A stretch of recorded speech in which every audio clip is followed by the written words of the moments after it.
Have you ever met someone who seems to grow lighter and more radiant the deeper they go into their spiritual practice, while others, following similar paths, only become more restless, more anxious, even more lost?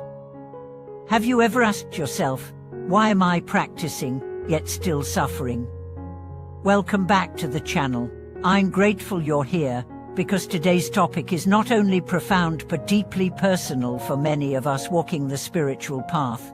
We are diving into the mystery of why some practitioners evolve into luminous beings of calm, joy, and clarity, while others, despite the same practices, feel only more burdened.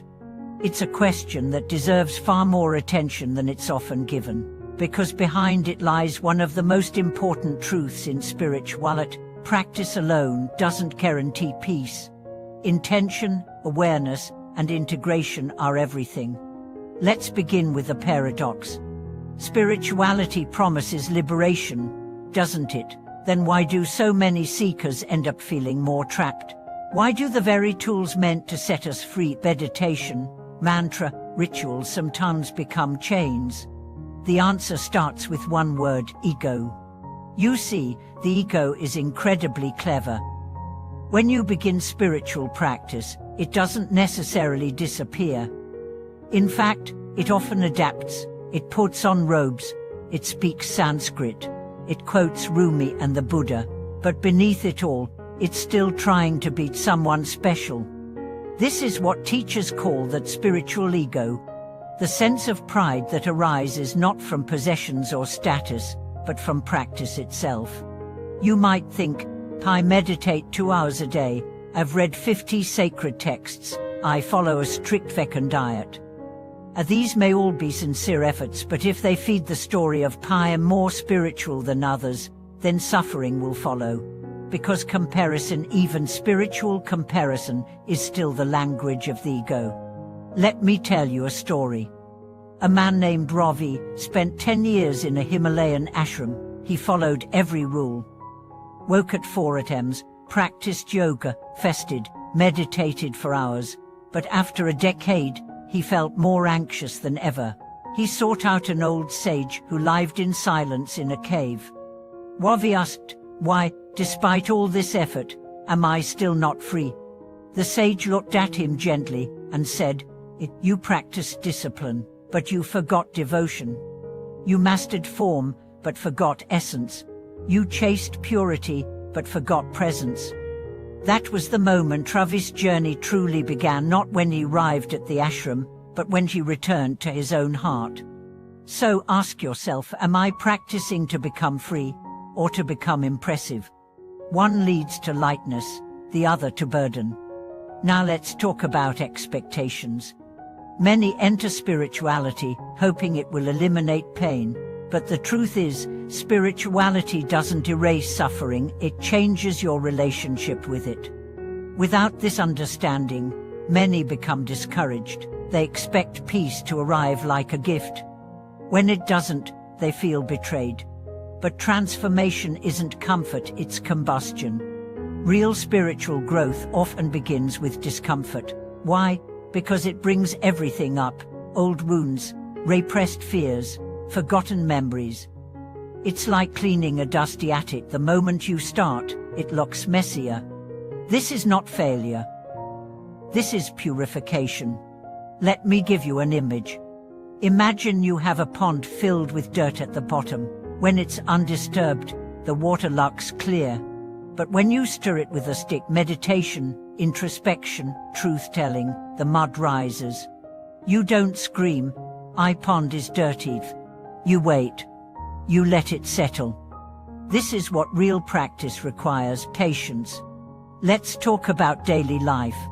Some people think enlightenment happens only on mountaintops or during silent retreats. But the real test is in traffic, in relationships, in paying bills, in saying no, in choosing honesty.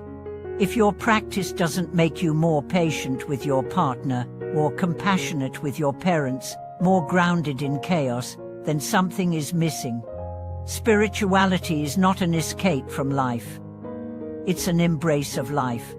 And often, What makes the difference between growth and suffering is not the practice, but how honestly you bring the practice into your everyday moments.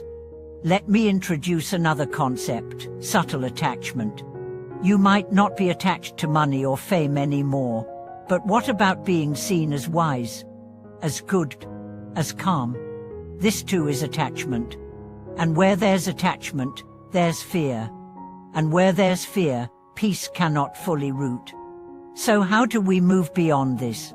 With humility, with humor, with honesty. By admitting, I don't have all the answers. I'm still learning, still softening, still showing up.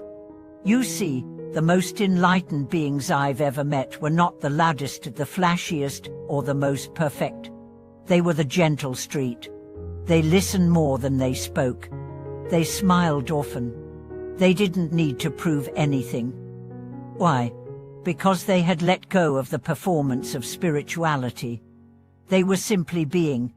Now let's talk about daily reminders, anchors that can help keep your practice real, rooted and relieving, rather than performative or painful. Reminder 1. Practice is not about becoming someone new. It's about remembering who you are beneath all the noise. Reminder 2. The goal is not to transcend the world, but to meet it with greater grace. Reminder 3. Your wounds are not your enemies. They are invitations. Every pain is a portal to deeper presence. Reminder 4. Comparison is poison. Your journey is uniquely yours. Honor it. Reminder 5. There will be days you feel off, days your mind races, days your heart aches. This does not mean you've failed. It means you're human. Keep going. And most importantly, remember this: true enlightenment isn't about floating above the world. It's about walking through it with an open heart, grounded feet, and a clear mind. So if you've been suffering on your path, don't give up. Instead, get quiet. Get honest. Return not to technique, but to truth. Sit with your breath. Feel your body. Listen to your soul. And ask, what is my practice really for? If the answer is peace, presence, and love, then let that be your compass. Let that guide your steps. Thank you for staying with me on this journey. If today's reflection spoke to you, please like, comment, and subscribe. Share your own moments of awakening and struggle in the comments below. Let's keep growing together. And as always, thank you for watching this video.